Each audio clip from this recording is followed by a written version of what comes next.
Čia kad Balčytis gali kandidatuoti, kandidatuoti gali ir kad į Europarlamentą. Ne už jį čia balsuoja, tik tai, kad jisai gali kandidatuoti. Nu šiaus, reikės surinkti 20 tūkstančių parašų.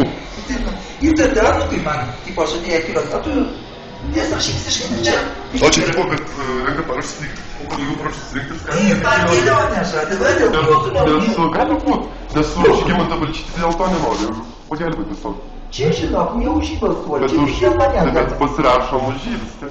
Ne, nu kad... Nu, balsuot jau galima bus galima. Balsuot tada bus galima, už kitą, jo. Taip, gali balsuot iš karto, žinai, ką tu man pasakė, gali už šitą už Grybauskaitę irgi pasirašyti. Čia galima ir vienam ir kitam pasirašyti, iš tikrųjų. Jo, galima kelias, žinau. Tu, pavyzdžiui, jeigu dėl manęs galėtum pasirašyti, nes man dar kiek lyga, kiek 305. O kiek jums visą reikės turėti? 50. Sako, 300 kelionę. Į Briuselį, kokį du, aš kaip parlamentą.